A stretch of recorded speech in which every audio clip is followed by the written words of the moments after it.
최재형 증인. 네. 아까 제가 화면을 보여드리면서 이거 우리 최재형 목사 그 저작물의 내용이라고 얘기를 했더니 아까 뭐 그 글에 대해서 어떻게 대답하셨죠? 본인이 아닌 공조에서 나오는 그런 얘기처럼 또 얘기하셨어요. 아까 어떻게 대답하셨죠? 여기 있는 내용이 다 본인 얘기가 아닌가요?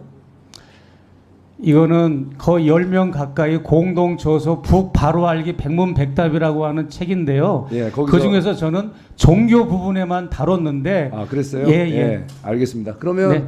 나머지 종교 외의 부분은 본인의 얘기가 아니다 이거죠? 그렇습니다. 자, 그런데 분명히 본 의원이 이렇게 지금 우리 직원들 우리 보좌진들하고 같이 보니까 분명한 것은 이 책에서 이거는 공조가 아니라 단일 공조잖아요. 단일 그렇습니다. 저서죠. 네. 예, 요거에 대해서는 한번 그러면 명확하게 다시 한번 따져서 혹시 지금 말씀하신 게 틀리다면 명백한 의증이 될 수 있습니다. 예, 그거에 대해서는 우리 위원장님께서도 분명히 제가 보여드린 저 글이 분명히 우리 최재형 증인의 글에서 인용을 해온 건데 본인의 얘기가 아니라고 하니 한번 그거는 검증해서 만약에 이것이 의증이 명백하다면 분명히 의증죄로 우리 의원회 차원에서 고발해 주실 것을 좀 우리 위원장님께 부탁드립니다. 아니라는 게 아니고요. 자, 이게 제 부분이 아닐 수도 됐습니다. 있으니까 점검해 본인이 분명히 보겠다. 말씀하셨어요. 예. 제 시간이 없으니까요. 네. 자, 그런데 이제 우리 최재형 증인, 저는 이 지금 뭐 여러 가지 아까 무슨 언더커버 취재차 가셨다고 그랬는데, 본인이 지금 언론인이신가요? 그 언론인만 언더커버를 하는 것은 전혀 아닙니다. 그러면은 어쩌면 불법적 그 주거 침입 그리고 불법적 스토킹 행위를 하면서 본인 우리 여사께서 원하시지 않는데 이렇게 어거지로 뭔가 발언을 유도하고 또 몰래 카메라로 어떤 뭔가를 잡아내려고 했던 노력을 한 거 아닙니까? 아닙니다. 그러면 어떤 취지로 어떤 행동을 하신 거죠? 대한민국에는 중앙정부와 지방정부에 모두 900가지의 신고제도가 있습니다. 근데 신고는 신고제도 본인이 중에는 그동안에 정상적으로 답변을 좀 들어주시면 좋겠습니다. 제가 얘기하시고 정상적으로 입수한 정보를 갖고 제보할 수 있는 거예요. 그런데 이게 지금은 그 정보를 입수하는 과정이 상대방이 모르는 사이에 또 그것도 이게 일반 공공장소가 아니고 이분의 거의 그 사적 공간 아닙니까? 이건 거의 주거 침입에 해당되는 거예요. 거기에 몰래 몰카, 그것도 사전에 치밀한 계획에 의해서 또 아예 애초부터 들어가기 전부터 지금 가서도 뭔가를 하기 위한 이거는 명백한 불법행위 아니에요? 900가지의 모든 그 신고 제도는 다 파파라치 제도입니다. 자, 불법 파파라치라고 하도 적어도 공공장소에서 하셔야죠. 음주운전을 하는 사람을 적발한다든지 사적 공간을 쓰레기를 무단 투척한다든지 김영란법을 위반하는 거 모두 다 몰래 카메라로 찍는 겁니다. 그렇게 해서 제보하면 거기에 상당하는 프로테지의 보상을 받는 제도가 대한민국에는 900가지 제도가 있습니다. 그 중에 하나라고 보시면 됩니다. 이게 이제 제3자와의 관계 행위를 보면 모르는데 그게 아니라 본인이 직접 물건을 주고 또 거기서 뭔가를 하면서 내가 범죄 행위를 유도하는 거 아닙니까? 제가 던져놓고 나온 게 아니잖아요. 자, 사전에 미리 카톡으로 이거는 정말 이런 사진, 이런 선물을 거예요. 가지고 들어갑니다라고 예고를 해드렸잖아. 그랬는데 가지고 자, 들어오라고 접견 일시와 장소를 알려줬지 않습니까? 시사에 의해서 그것은 밝혀질 겁니다. 저는 이거 분명히 이거 당사자 우리 원사께서 굉장히 그 좀 처음에는 그 난색도 표하고 이런 상황인데 억지로 주시다시피 하고 이런 정황은 정확히 아마 이제 결과로 나올 거예요.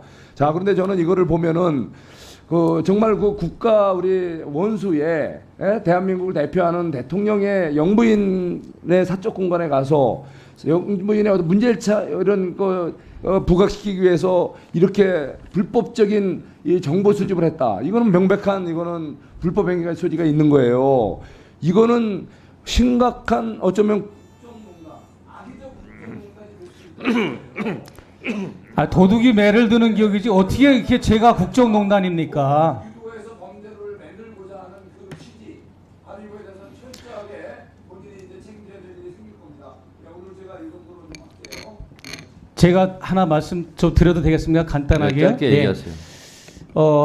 이게 김건희 여사의 몰카기 때문에 이게 폭로한 게 아닙니다. 제 뒤에 장인수 기자가 있지만 장인수 기자가 저한테 제일 먼저 한 말이 뭔지 아십니까? 목사님 이거는 조국 장관의 부인 정경심 교수의 몰카라고 해도 저는 폭로할 겁니다라고 하는 객관성을 지닌 기자였고 저였습니다. 그렇기 때문에 만약에 김 여사가 우리의 이 검증에 통과됐다면 미담으로 이건 뉴스가 나오고 미담으로 우리가 다루려고 그랬어요. 그러나 주는 선물들을 다 받으신 게 문제인 겁니다.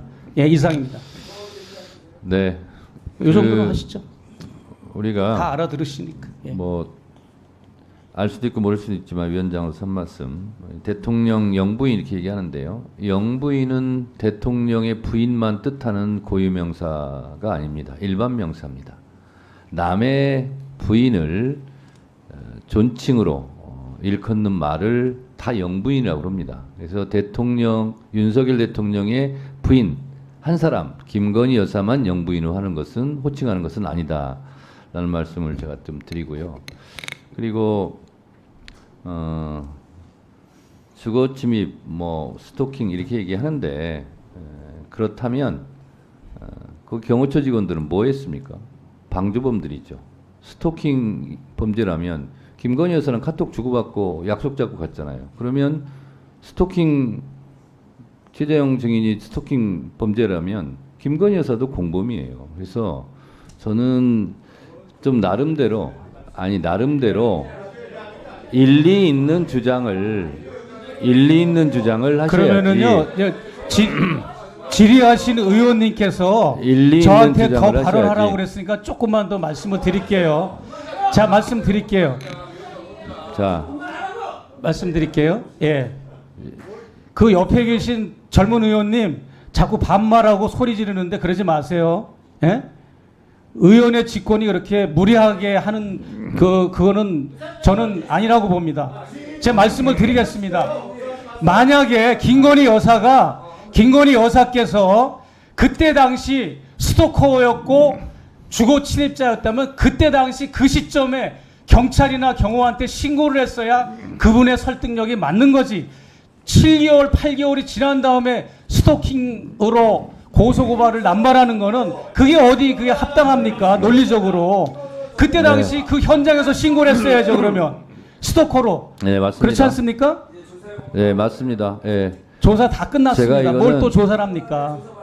제가 예. 편파적이라고 여러분들이 말할 수 없는 것이 최재형 목사가 선물한 디올백 이걸 다 대통령 기록물이라고 반납하면 국고 횡령이라고 그렇게 주장하다가 지금은 또 반납하라고 지시했는데 깜빡 잊었다고 앞뒤가 맞는 말로 해명을 해야죠.